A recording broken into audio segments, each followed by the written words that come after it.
അസ്സലാമു അലൈക്കും. ഞാൻ ഇന്ന് നിങ്ങളോട് ഡിസ്കസ് ചെയ്യുന്നത് ഫീമെയിൽസിലുണ്ടാവുന്ന മുടി കൊഴിച്ചിലിനെ കുറിച്ചാണ്. മെയിനായിട്ട് ഉണ്ടാവാനായിട്ടുള്ള കാരണം ജനറ്റിക് ആണ്. അതായത് നമ്മുടെ ഉപ്പാടെയോ ഉമ്മാടെയോ അല്ലെങ്കിൽ അവർക്ക് മുമ്പുള്ള ഗ്രാൻഡ് ഫാദേഴ്സിനോ മദേഴ്സിനോ അങ്ങനെ എന്തെങ്കിലും ഒരു ഹിസ്റ്ററി ഉണ്ടെങ്കിൽ അത് ഉറപ്പായിട്ടും നമുക്കും കിട്ടാനായിട്ടുള്ള ഒരു ടെൻഡൻസി കാണിക്കും. പിന്നെ വരുന്നതാണ് ഡെഫിഷ്യൻസി, അതായത് എന്തെങ്കിലും വിറ്റമിൻ ഡെഫിഷ്യൻസിയോ അങ്ങനെ എന്തെങ്കിലും ഉണ്ടെങ്കിലും നമുക്ക് മുടി കൊഴിച്ചിലുണ്ടാവും. കൂടുതലും ഫീമെയിൽസിലുണ്ടാവുന്നത് അയൺ ഡെഫിഷ്യൻസിയാണ്. അപ്പോൾ അത് നമ്മളൊന്ന് ടെസ്റ്റ് ചെയ്യുന്നത് നല്ലതായിരിക്കും. അത് എങ്ങനെയാണെന്ന് വെച്ച് കഴിഞ്ഞാൽ അപ്പം അതിന് വേണ്ടിയിട്ട് നമ്മൾ ചെയ്യേണ്ടത് ധാരാളം മൈക്രോ ന്യൂട്രിയൻസ് അടങ്ങിയ ഭക്ഷണങ്ങൾ കഴിക്കുക. എന്നിട്ടും നമുക്ക് ഓക്കെ ആവുന്നില്ലെങ്കിൽ നമുക്ക് സപ്ലിമെൻറ്റ്സ് എടുക്കേണ്ടതായിട്ട് വരും. പിന്നീട് വരുന്നതാണ് ധാരാളം കെമിക്കൽസ് യൂസ് ചെയ്യുക അല്ലെങ്കിൽ സ്ട്രെയിറ്റനിങ് ചെയ്യുക. ഇതൊക്കെ മാക്സിമം സ്റ്റോപ്പ് ചെയ്യുക. പിന്നെ വരുന്നതാണ് ഹോർമോണൽ ഇംബാലൻസ്. അതായത് ഇപ്പോൾ ഫീമെയിൽസിന് ഏജ് ലിമിറ്റേഷൻസ് ഇല്ലാതെ തന്നെ വരുന്നുണ്ട് PCOS.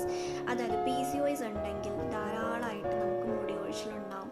അപ്പം ഇതിന് നമ്മൾ മെയിനായിട്ട് ചെയ്യേണ്ടത് എന്താണെന്ന് വെച്ച് കഴിഞ്ഞാൽ നമുക്ക് ആ ഒരു കറക്റ്റായിട്ടുള്ള ആ ഒരു സ്ലീപ്പിംഗ് കിട്ടാനായിട്ട് നമ്മൾ മാക്സിമം ശ്രമിക്കുക. അതായത് ഇപ്പോൾ 1-2 ദിവസം നമുക്ക് ഇത്ര മണിക്കൂർ ഉറങ്ങാൻ പറ്റിയില്ല, ഒരു എന്താ പറയുക 6-7 hours ഉറങ്ങാൻ പറ്റിയില്ല എന്ന് പറയുകയാണ് കുഴപ്പമില്ല. പക്ഷെ അതൊരു ഡെയിലി ശീലമാക്കി കഴിഞ്ഞാൽ അത് നമ്മുടെ ഹെയർ ഫോളിന് വലിയൊരു റീസണാണ്. അപ്പോൾ എല്ലാവരും തന്നെ ആ ഒരു കറക്റ്റ് ടൈം ഉറങ്ങാനായിട്ട് മാറ്റി വയ്ക്കുന്നത് വളരെ നല്ലതായിരിക്കും. പിന്നെ നമ്മൾ മാക്സിമം എന്താ പറയുക, ഇപ്പം ഗേൾസിനുള്ള ഒരു ശീലമാണ് രാത്രി കിടക്കുമ്പോൾ കുറേ എണ്ണ ഹെയറിൽ വെച്ചിട്ട് കിടന്ന് ഉറങ്ങുമ്പോൾ രാവിലെ എഴുന്നേൽക്കുമ്പോൾ കഴുകിക്കളയും. ശരിക്കും പറഞ്ഞാൽ അതിൻ്റെ ഒരു യൂസേജും അവിടെ ഇല്ല.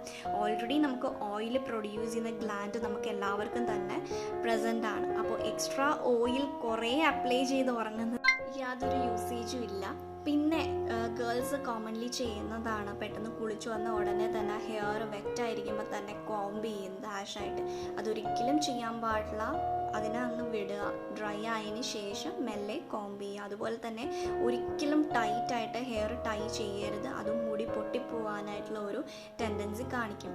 പിന്നെ നല്ല ഡ്രൈ ഹെയർ ഉള്ളവരാണെങ്കിൽ എപ്പോഴും കണ്ടീഷണർ യൂസ് ചെയ്യാനായിട്ട് പ്രത്യേകം തന്നെ ശ്രദ്ധിക്കണം. അല്ലെങ്കിൽ ഒരു 2-3 ഡ്രോപ്സ് ഓഫ് ഓയിൽ ജസ്റ്റ് ഒന്ന് ഹെയറിൽ മാത്രം അപ്ലൈ ചെയ്യുന്നത് നല്ലതായിരിക്കും.